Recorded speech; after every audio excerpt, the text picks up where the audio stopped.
A paz do Senhor, meus amados amigos e irmãos em Cristo Jesus, que alegria estar novamente convosco em mais uma EBD online da Alfa e Ômega. No dia de hoje nós iremos trabalhar aqui na lição de número 6, sim, a lição de número 6 que fala sobre a teologia de Elifaz. Só os pecadores sofrem? Nós estamos neste quarto trimestre de 2020 falando sobre a soberania divina, sim, a soberania divina e a fragilidade humana dentro do livro de Jó, que mostra o sofrimento e a restauração de Jó.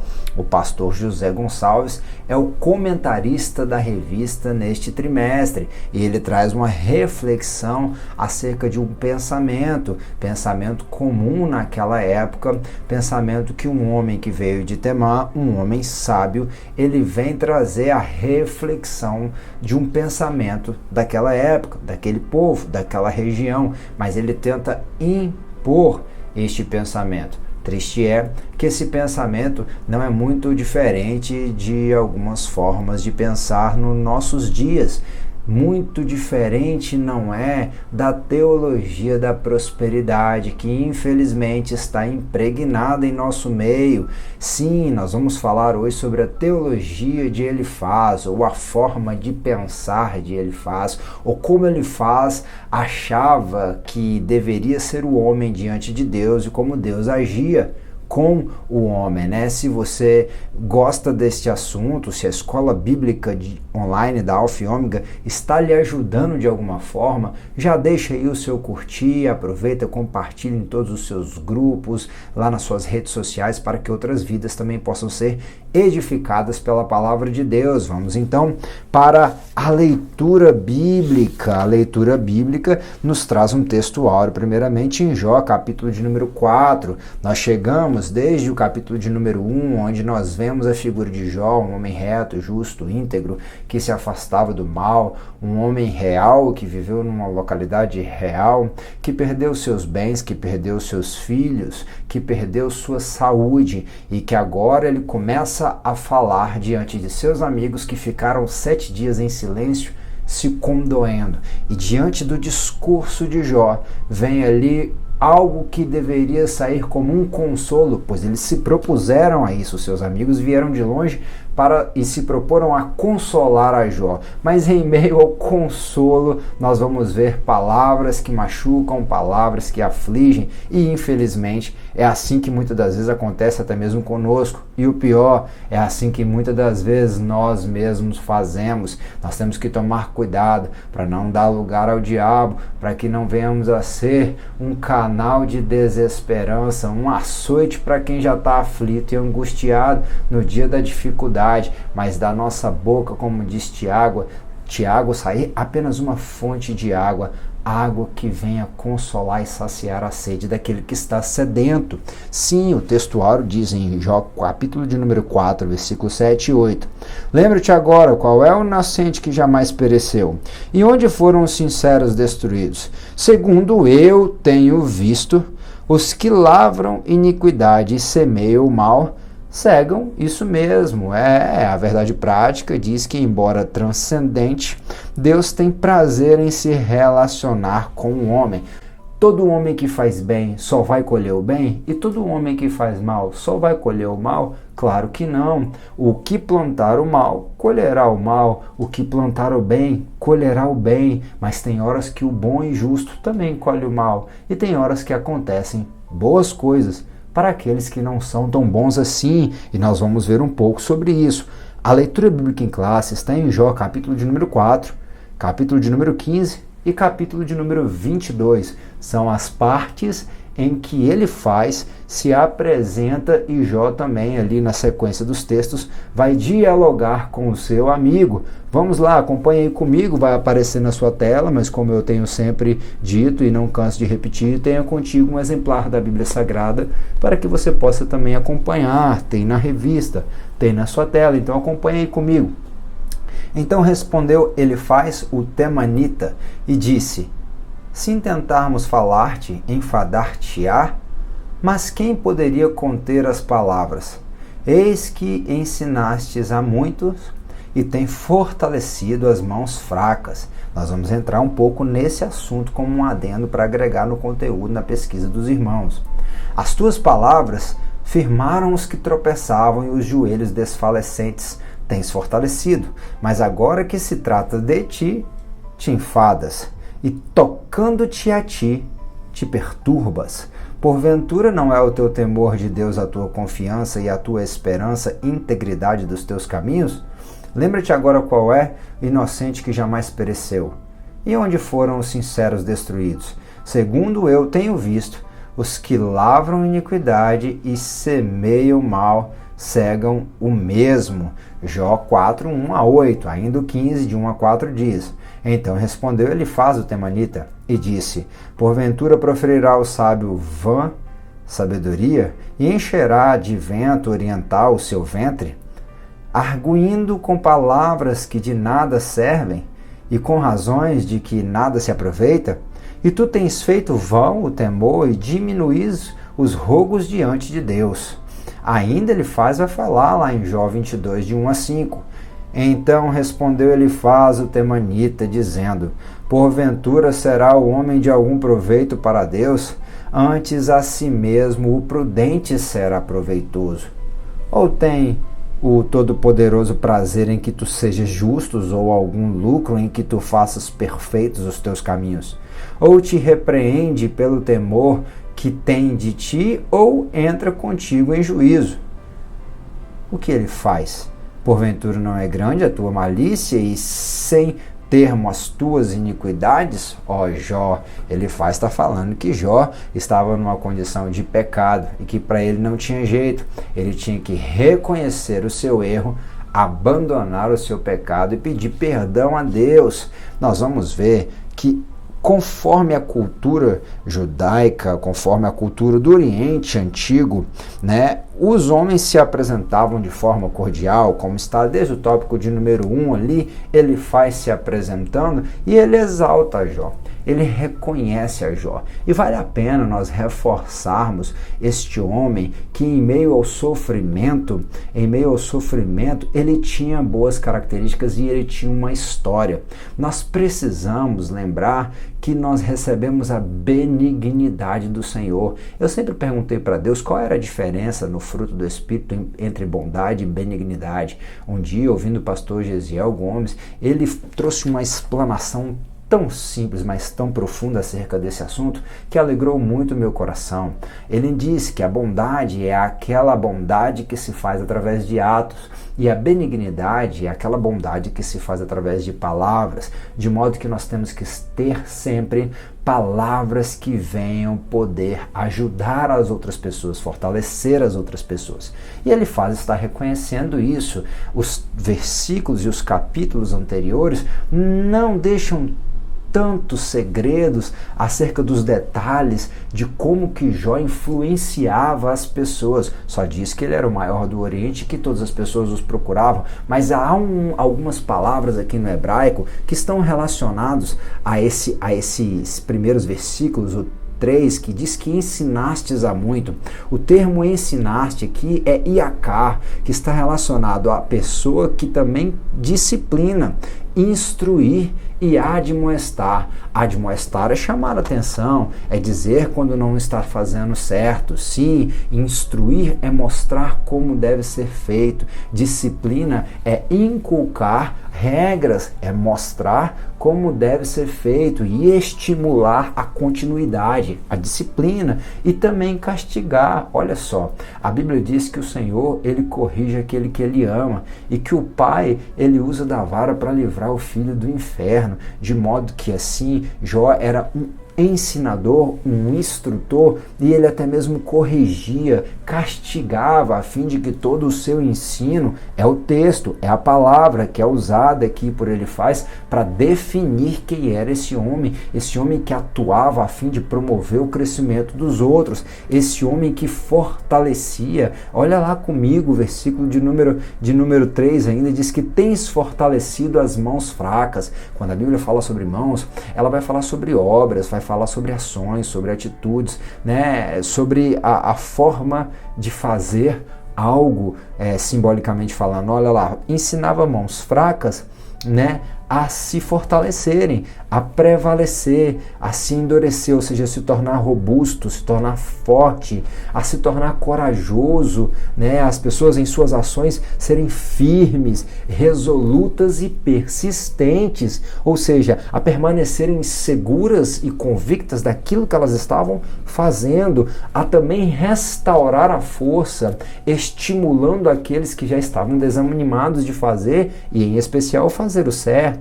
Sustentar é dar o suporte, dar o sustento, tirar de baixo, colocar sobre o ombro e ajudar a levar, dando também condições para que o trabalho do outro fosse feito, encorajar, e isso é extremamente importante. Jó era alguém que apoiava, que reparava, que tornava arrojado, inseria de modo a exibir as pessoas, para que as pessoas, através da vida dele, através do trabalho que ele promovia para outros e os outros trabalhavam para ele, eles fossem vistos e reconhecidos por aquilo que fazia, né? Encorajar, firme, sustentar, suportar, pegar, conter. Isso é a grandeza do patriarca. Eu quero a exaltar diante daquilo que ele vai representar.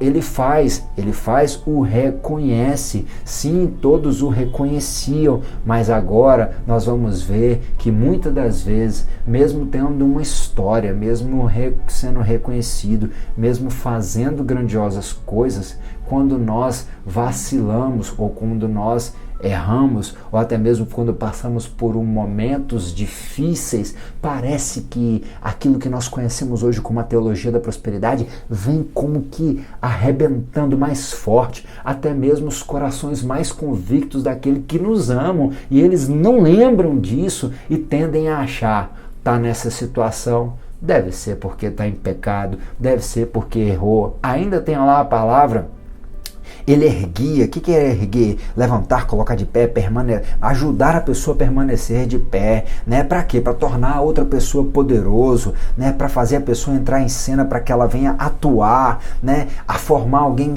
estabelecido e confirmado. Jó ajudava as pessoas a ser constantes, de modo que elas estavam confirmadas, sim, a permanecer, a resistir no dia mau. Veja bem, esse homem que agora, ao invés de estar sendo ajudado, fortalecido em meio à sua adversidade, ele era alguém que fortalecia, ele era alguém que ajudava as pessoas a se firmarem, a resistir o dia mau. Sim, e agora ele não recebe uma palavra de apoio, ele era alguém que confirmava depois que a pessoa era aprovada, ele era alguém que confirmava a força de vontade daqueles que o serviam, ele ratificava quando alguém, ele validava quando alguém se esforçava, ajudava. A palavra dele era uma palavra que tinha importância, por isso ela se impunha, ele impor, né, despertar. Era alguém que convidava as pessoas, instigava as pessoas a se conhecerem,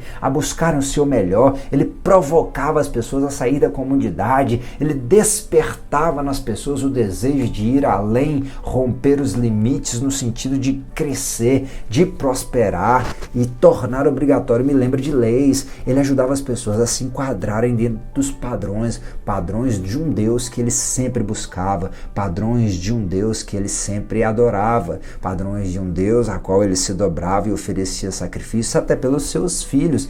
Esse era Jó. Jó ajudava aqueles, olha lá, vamos voltar ali rapidinho no versículo 4. As tuas palavras firmaram os que tropeçavam e os joelhos desfalecentes tens fortalecido. Sim, aqueles que tropeçavam, cambalear, fala de andar cocheando entre dois pensamentos, fala de andar como um coxo, se desviando do caminho reto, andar fraquejando, estar fraco, andar na ruína. Jó tirava as pessoas da ruína e ajudava elas a se tornarem fortes, né? Pessoas que foram despojadas, pessoas que foram injuriadas, pessoas que foram tornadas fracas. Ele agora iria ajudar aqueles que não conseguiam mais andar. Ele ajudava essas pernas cambaleantes a se firmarem. Aquele que era cansado, olha, a palavra lahá está relacionado também a alguém que Jó ajudava, alguém que estava cansado, triste, alguém que tinha sido ofendido. Engraçado, ele está cansado do sofrimento,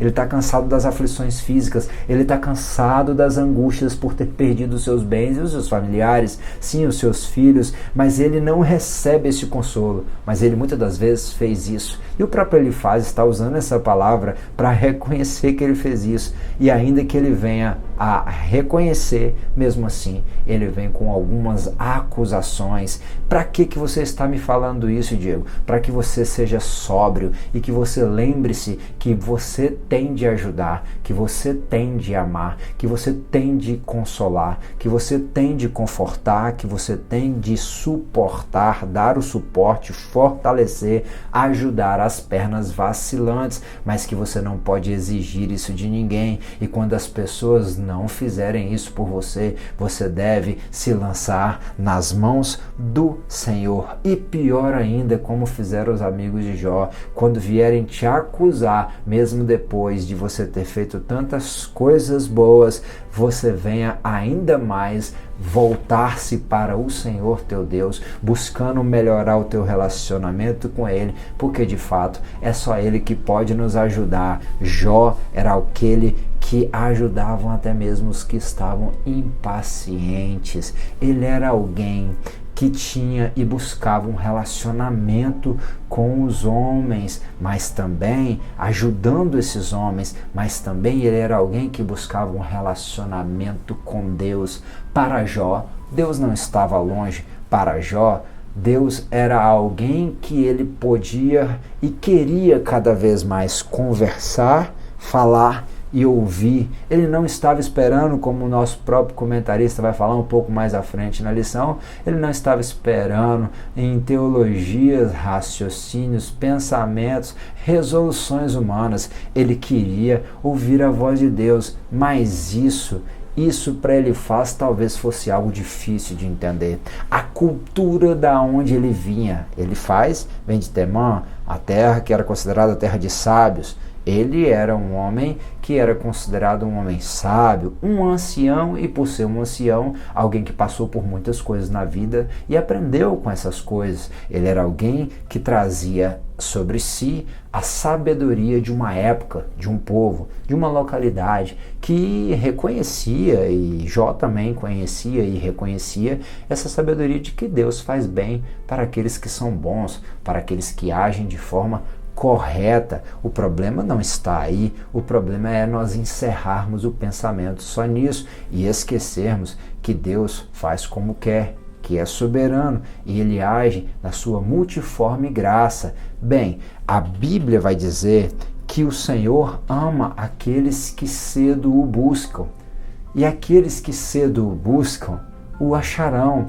Salomão está falando isso um pouco mais à frente em Provérbios, capítulo de número 8, de modo que nós vemos que o nosso Deus, diferente de como as culturas pagãs entendiam, ele é um Deus relacional, ele é um Deus próximo, ele é um Deus que estava à disposição dos homens. Sim, na visão de Elifaz, Deus era indiferente ao que acontece aqui. Não adiantaria Jó reclamar, murmurar, chorar, mas o que ele precisava fazer era se arrepender dos seus pecados, para que Deus, o Deus que traz boas coisas aos bons, viesse entrar em sua causa. Mas o nosso Deus, ele é um Deus que se relaciona, ele não é um Deus que está distante. Não.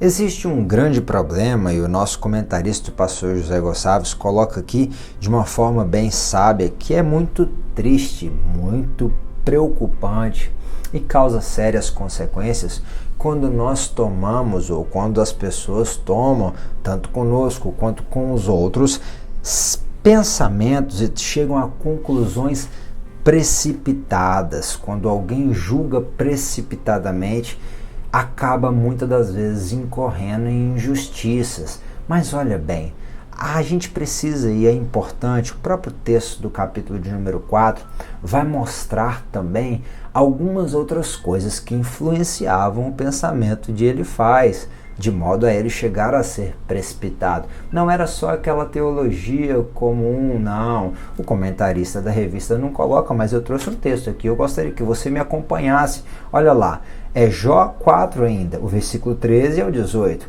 Entre pensamentos vindos de visões da noite, tem muita gente que se pauta mais nas visões, nas muitas revelações, do que na palavra de Deus, do que na própria experiência que tem com Deus. Preocupa muito com o que Deus fala com o outro. Sim, quando cai sobre os homens o sono profundo, sonhos. Saiba você que existe o sonho de Deus, sim, ele confirma.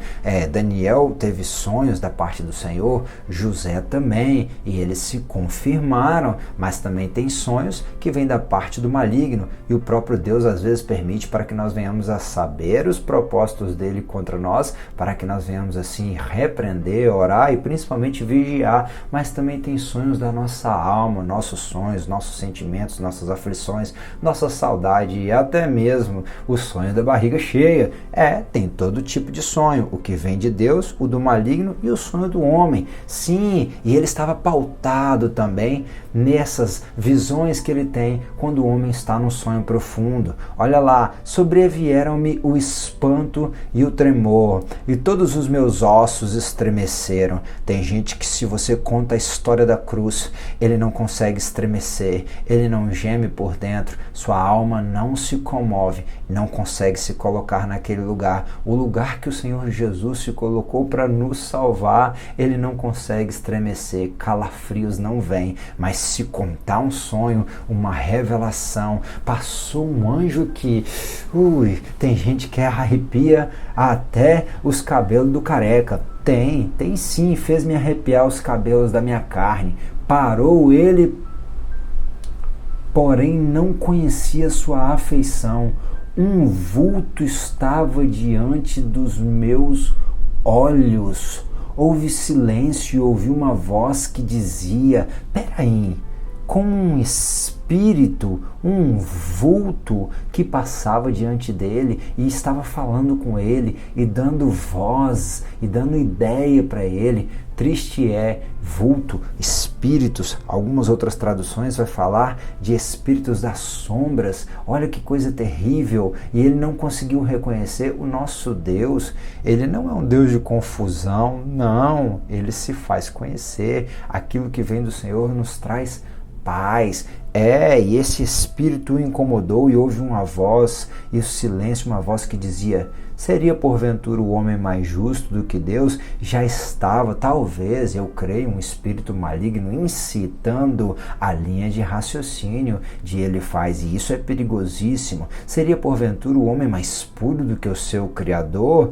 Eis que ele não confia nos seus servos e aos seus anjos atribui loucura. Olha, falando que Deus não confia nos seus servos. De fato, os homens não são dignos de confiança, mas Deus confiou a ti a oportunidade de ser fiel a Ele, e Ele confiava em Jó, tanto é que Ele tinha dado assim o testemunho de Jó, mesmo sabendo que Jó era um homem falho, que Jó era um homem fraco, que Jó era um homem que podia pecar, podia errar. Ele está falando, esse espírito que apareceu como um vulto na madrugada, na noite, quando os homens dormem, está falando que até mesmo aos anjos, o seu Deus, um Deus distante, atribui loucura. Por conta da queda daquele que era grande diante de Deus e que, por entrar a soberba no seu coração, ele veio a ser lançado por terra.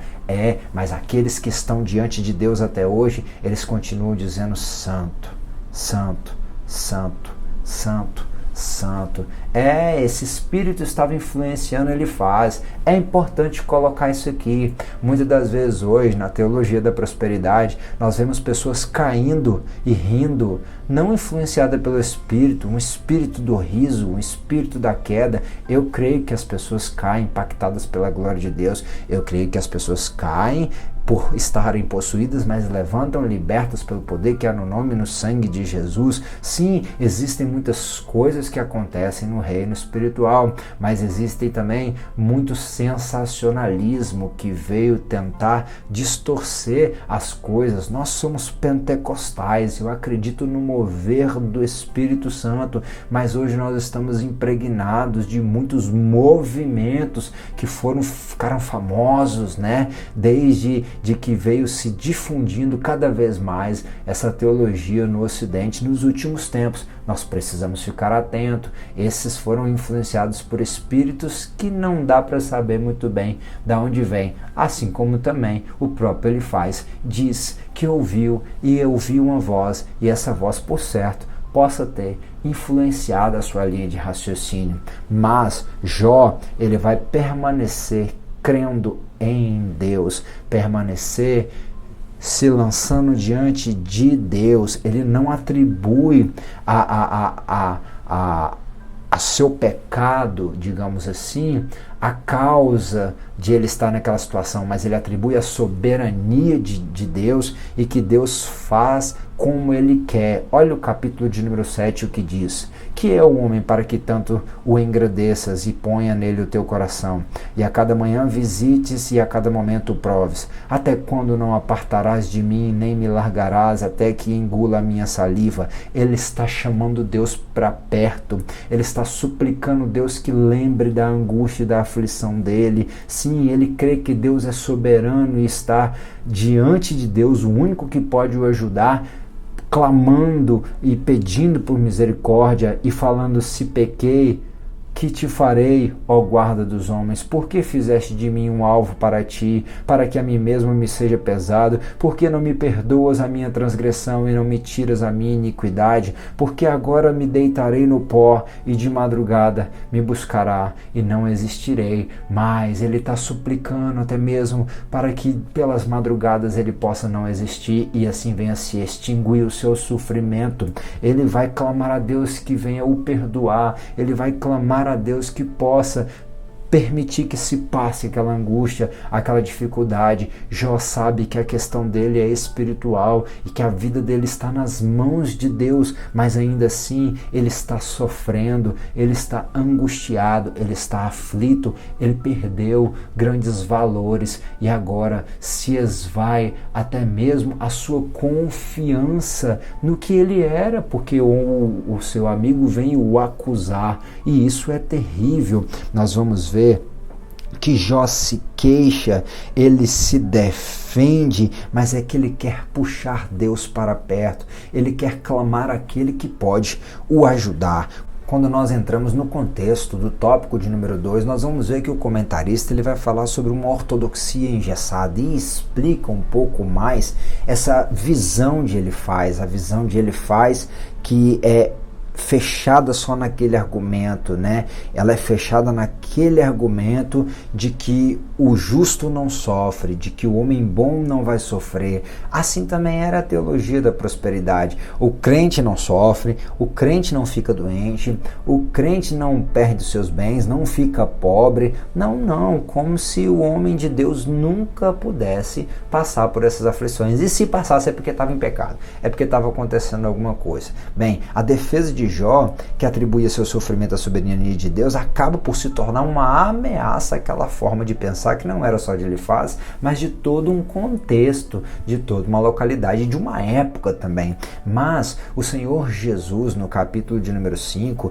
e Jó vai atribuir a Deus, ele vai atribuir a Deus, né? Ele vai atribuir a Deus aquilo que ele acredita, a soberania de Deus, a causa dele estar passando por aquilo tudo, e por conta disso Elifaz vai vir refutando com toda a força. Mas bem-aventurado, foi o que disse Jesus em Mateus 5, bem-aventurados que sofrem perseguição por causa da justiça, porque deles é o reino do céu. Jó agora iria receber refutações incisivas, ele iria receber respostas até mesmo agressivas por parte do seu amigo por conta da defesa que ele fez, porque a defesa que ele fez de si mesmo colocava todo o pensamento da época por terra. E assim muitas das vezes vezes nós seremos perseguidos por conta de pensarmos nas coisas do alto, por conta de viver de acordo com o reino, por conta de estar tentando, buscando com todas as forças, porque o reino do céu é conquistado à força, nos adequar aos padrões de pensamento e à mente de Cristo, aos padrões de pensamento da Bíblia. Nós seremos muitas das vezes perseguidos. Então ele vem falando, porque a tua boca declara a tua iniquidade e tu escolhes a língua dos astutos, a tua boca mesmo te condena e não eu, e os teus lábios testificam contra ti. Ele vai falar que o próprio Jó estava querendo ser mais justo do que todos os homens. Na verdade, Jó não queria ser mais justo do que todos os homens, ele só queria que a sua justiça não se perdesse junto das suas forças. Aqui no capítulo de número 9, os próprios discípulos, eles vão refutar essa linha de pensamento de que o homem ele sofre por conta de algum pecado. Os discípulos também, naquela época, na época de Cristo, ainda permeava um pouco dessa linha reflexiva, como nós também vemos na teologia da prosperidade hoje. Olha o que os discípulos perguntam para Jesus. Os seus discípulos lhe perguntaram dizendo: Rabi, quem pecou, este ou os seus pais, para que nascesse cego? Jesus então respondeu: nem ele pecou, nem os seus pais, mas foi assim para que se manifestasse nele as obras de Deus. Nem tudo que acontece com os homens bons é pecado, nem tudo que nos acontece é pecado, é para que o nome do Senhor muitas das vezes venha a ser glorificado, é para que nós venhamos a ser lapidados, é para que nós venhamos a viver processos, a qual através deles nós venhamos a buscar e nos firmar cada vez mais em Deus. Mas ali no meio daquela teologia que o nosso comentarista coloca aqui como teologia retributiva, retribuindo, né? Como a lei da semeadura, ele vai falar e incisivamente vai insistir que o erro estava no pecado de Jó. A Bíblia ela não vai bater de frente com essa linha de raciocínio, mas nós precisamos lembrar que essa linha de raciocínio ela não se enquadrava a Jó. Jó era um homem reto, justo, íntegro, e se afastava do mal, né? Então, no final das contas, nós vamos perceber que tudo é soberania de Deus, porque o mal também acontece com o homem bom. Mas também devemos lembrar que aquele que planta, colhe, mas que nem sempre, às vezes, você vai colher o que você não plantou. Olha lá o texto de Gálatas 6.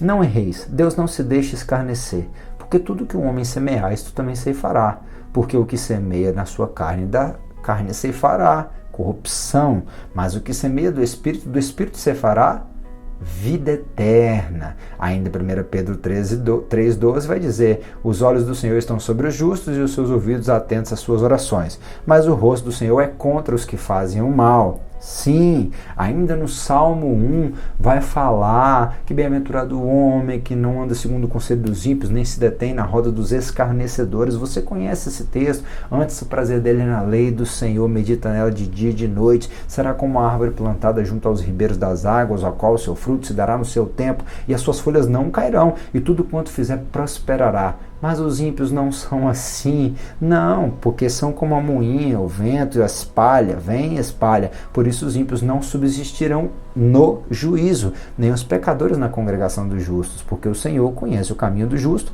porém o caminho do ímpio perecerá. Sim, esses 3 textos que nós trouxemos falam um pouco dessa questão de que Deus está de olho no justo, no homem bom, e o abençoa, e que aquele que planta, colhe, mas nem sempre nós colhemos aquilo que nós plantamos, e aí nós temos que entender, e eu sempre gosto de usar o texto de Mateus, que Jesus está falando no Sermão do Monte sobre a casa. A casa está firmada na rocha, mas ainda choveu sobre aquela casa, ainda os rios eles transbordaram, houve alagamento, enchente, tentaram derrubar aquela casa. Sim, problemas da parte do céu, problemas de questões naturais, sopraram ventos como representantes de ventos espirituais, como foi na própria vida de Jó, quando o diabo soprou um vento, veio um vento que derrubou a casa e matou seus filhos, ou até mesmo ventos como Paulo fazendo a obra e sofreu retaliação, de modo que indo cumprir o chamado, ainda que fosse doloroso, ainda que fosse preso, ainda que tivesse que se apresentar diante de César em Roma, mesmo indo cumprir o chamado que ninguém quer cumprir, ele ainda veio a naufragar porque um vento lançou e o barco veio a afundar. Mas ninguém se perdeu, o nome do Senhor foi glorificado. Sim, sobre a casa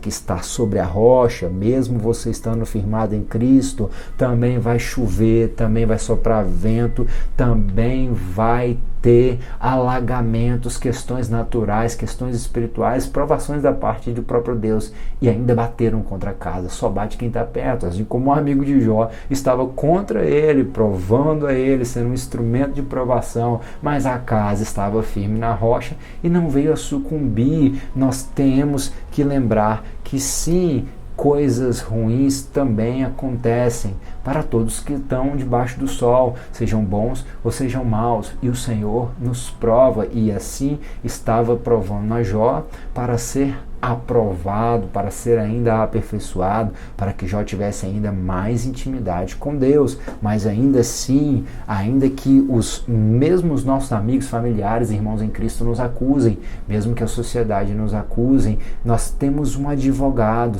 Não era o caso de Jó, Jó não estava em pecado, mas mesmo o texto de 1 João nos diz: filhinhos, não pequeis. Se alguém pecar, nós temos um advogado para com o Pai, Jesus Cristo, o justo. Sim, nós temos um advogado. Ainda 1 João 5 vai dizer de 5 a 7 que quem é esse que vence o mundo, senão aquele que crê que Jesus é o Filho de Deus. Ele é o advogado, ele que veio por água e por sangue. Sim, derramou todo o seu sangue e depois saiu água. Ele é o que veio por água e por sangue, isto é, Jesus Cristo, não só por água, mas também por água e por sangue. E o Espírito é o que testifica, porque o Espírito é a verdade. Porque 3 são os que testificam no céu: o Pai, a Palavra e o Espírito Santo, e estes 3 são um só. Nós temos um advogado que está sentado à destra de Deus, que intercede continuamente por nós, que é o nosso Senhor Jesus Cristo. E ainda Paulo, escrevendo aos Romanos, ele vai dizer que o Espírito Santo intercede por nós em meio às nossas fraquezas. Nós temos um advogado, e Jó está se voltando para Deus. Jó vai buscar em Deus, ele vai buscar auxílio em Deus, ele quer tentar atrair Deus para perto de si, para que Deus possa o responder, né? Nós vamos ver então que a teologia humana, o pensamento humano, a reflexão humana, veja bem, eu não estou indo contra a teologia, sou formado em teologia, tenho pós-graduação em teologia, sou professor de teologia, até porque muitas pessoas se levantam contra a teologia, mas existe, como existe em todas as áreas das ciências, existem bons profissionais e maus profissionais, existem bons pensamentos e maus pensamentos. Na teologia também não é diferente. Sim, Theos representa as coisas de Deus, e logia, logos, representa o pensamento sobre as coisas de Deus, e até mesmo aqueles que não passam por um processo de um curso que busca aprender de uma forma sistemática e organizada alguns conteúdos para ficar mais fácil e assim conseguir mergulhar de uma forma mais intensa e conseguir tomar uma emancipação junto ao Espírito de Deus que o conduzirá às águas mais profundas da palavra. Mesmo quem não quer buscar num seminário, ele está acreditando e está vivendo teologia, uma teologia empírica, porque ele crê nas coisas de Deus e nos pensamentos de Deus. Mas muitas das teologias humanas, elas não são de fato edificadoras, elas de fato não promovem o crescimento, boas reflexões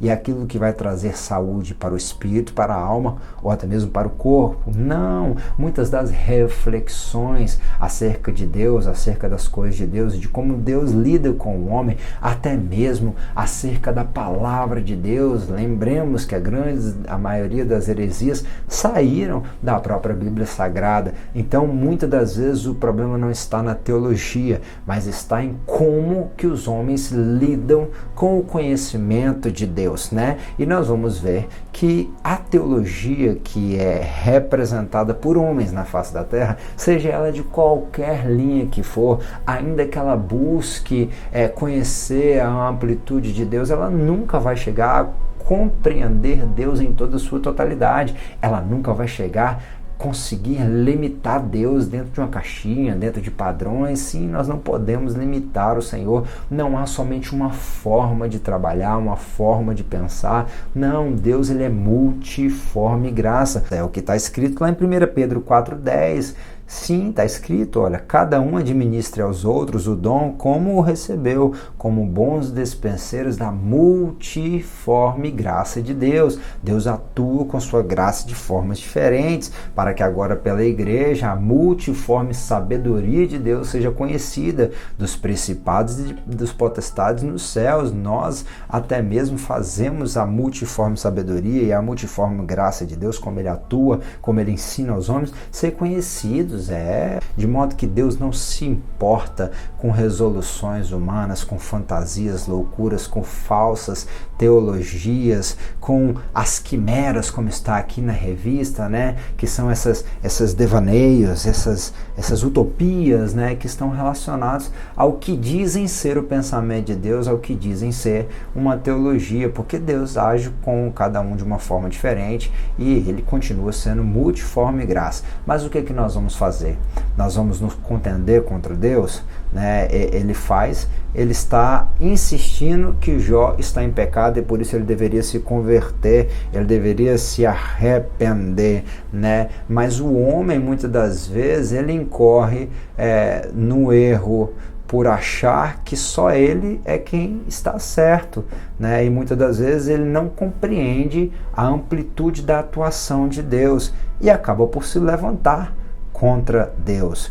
Ele está acusando Jó de se firmar na sua própria justiça, mas ele não está entendendo também que Deus está atuando e fazendo uma obra na vida de Jó. Então, muitas das vezes nós temos que tomar cuidado para não sermos incisivos na nossa forma de pensar. Nós não devemos ser flexíveis com os princípios da Bíblia, mas nós temos que tomar muito cuidado para não querer limitar a Deus ou falar que as coisas têm que ser somente de um jeito. Romanos, Paulo ainda vai falar bem assim: mas ó homem, quem és tu que a Deus replicas? Porventura a coisa formada dirá ao que o formou: por que me fizeste assim? Ou não tem o oleiro poder sobre o barro para da mesma massa fazer um vaso para a honra e outro para a desonra?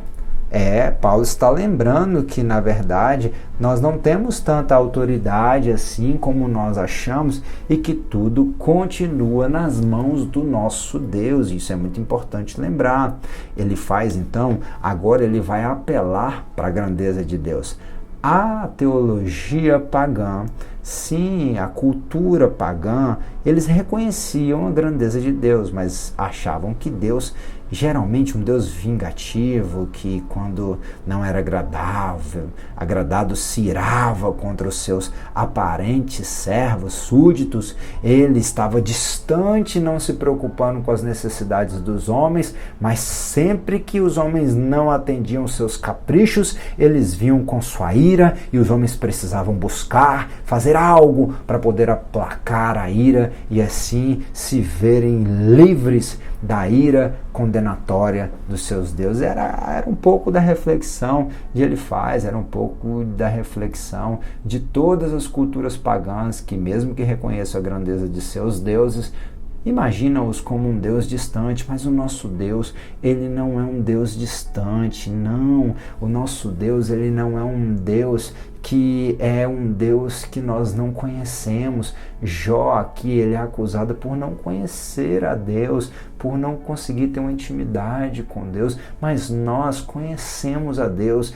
Por mais que o nosso Deus fosse um Deus invisível, Jesus falou que ele era a imagem do Deus invisível. Olha lá João 1,18.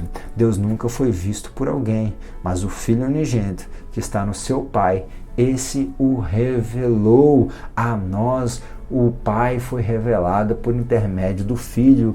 O nosso Deus não está distante, portanto, cingindo os vossos lombos com entendimento, sejam sóbrios e esperai inteiramente na graça que vos ofereceu na revelação de Jesus Cristo. Um favor foi oferecido a nós que estávamos afastados. Ainda que Jó não estivesse na dispensação da graça, Jó buscava um relacionamento com Deus. Sim, Jó buscava um relacionamento com Deus e ele acreditava que Deus não estava longe. Não, Deus poderia o responder. Nós temos a revelação de Deus por intermédio de Cristo. O nosso Deus, ele é um Deus próximo e se preocupa conosco. Olha o que está em Jó 22, de 1 a 3. Respondeu Elifaz o temanita, dizendo: porventura será um homem de algum proveito a Deus? Antes a si mesmo o prudente será proveitoso. Ou tu tem o Todo-Poderoso prazer que sejas tu justo diante do Todo-Poderoso? Ou algum lucro que tu faças perfeitos os teus caminhos? Nós lemos esse texto lá atrás na leitura bíblica e é um pouco do raciocínio que ele faz, porque ele acha que o homem não tinha proveito nenhum para Deus, o homem, somente os prudentes seriam proveitosos. Não, Deus ama a todos. Diante dele, como disse Isaías, éramos todos na nossa justiça como trapos de imundície, mas no amor revelado na cruz do Calvário, nós podemos ser chamados não somente de servos, como tinham os deuses estranhos, os seus servos como marionetes, aonde eles brincavam conforme eram as culturas pagãs, mas o nosso Deus não, além de servos, nos trata como filhos e também nos trata como amigos.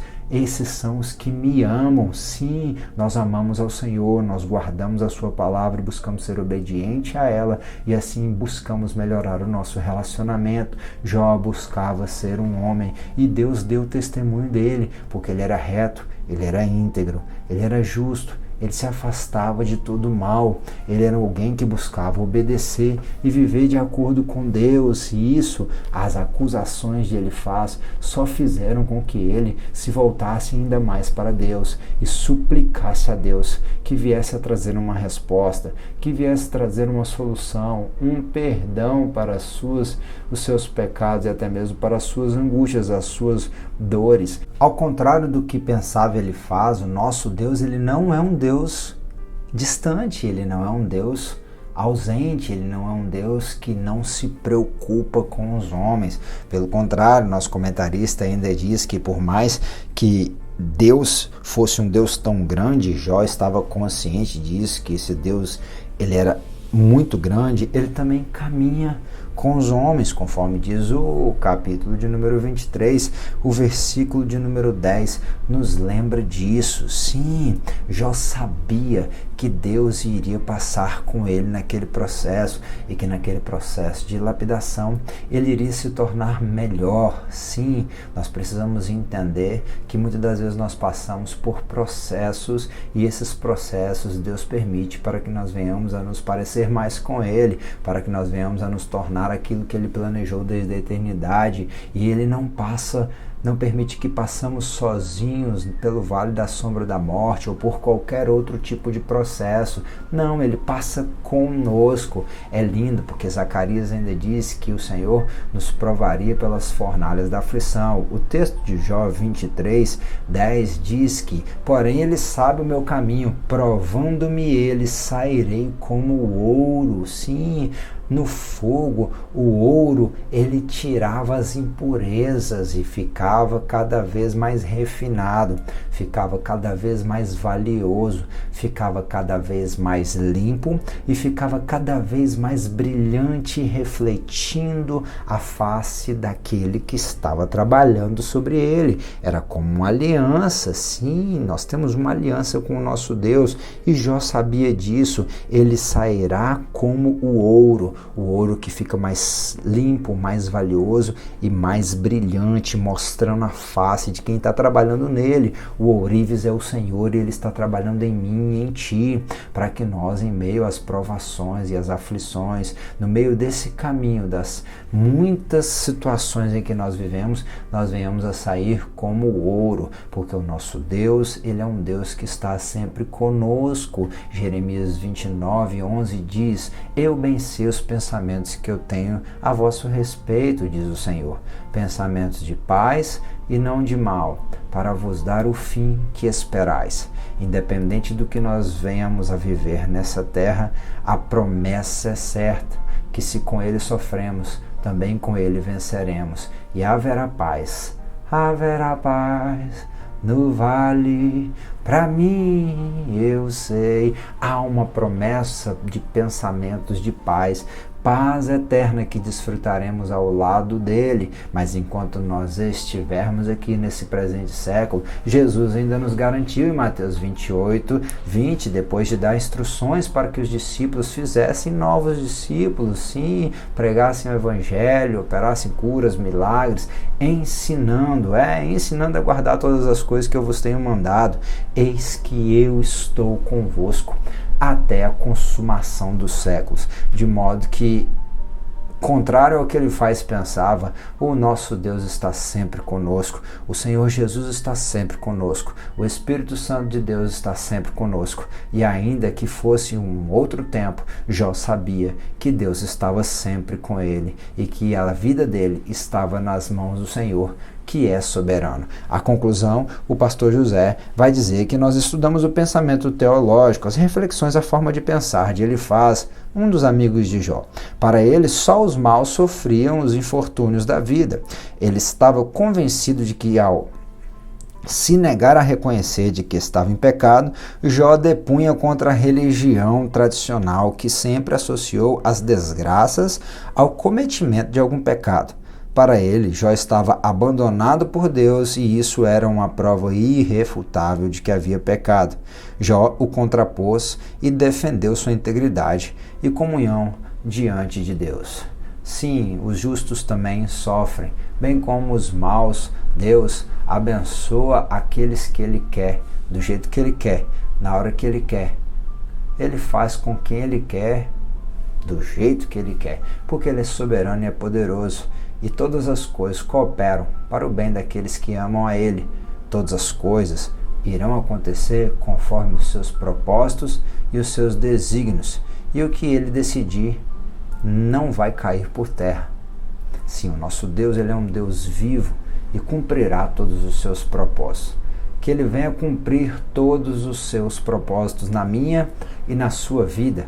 Que nós venhamos a estar independente, como disse Paulo, nós temos voltado sempre nisso, lá em Filipenses capítulo de número 4, sempre contentes, aprendendo com Deus, a em tudo nos alegrarmos, seja na bonança ou na falta, na facilidade ou na dificuldade, que o Senhor nos ajude a reconhecer em Deus a soberania sobre as nossas vidas, e mesmo quando formos afrontados por pessoas de fora, ou até mesmo por familiares, por irmãos em Cristo, até mesmo por amigos, se muitos deles vierem com acusações contra nós, que o Senhor nos ajude a nos lançarmos sempre aos seus pés, reconhecendo que tudo vem dele, tudo é por ele e tudo é para ele. Que o Senhor te abençoe e te guarde, que o Senhor resplandeça sobre ti o teu rosto, que Ele tenha misericórdia de ti e que Ele te dê a paz. Não esqueça de curtir e compartilhar essa aula. Se ainda não fez, inscreva-se no nosso canal e que tantos outros possam ser abençoados, não só por essa aula, mas também pela sua vida. Que seja uma bênção a tua escola bíblica lá na tua igreja e que tu continue sendo uma bênção na tua casa ou aonde você estiver. E que em meio aos sofrimentos, nunca se esqueça, o Senhor está contigo. Deus te abençoe. Tenha um bom final de semana.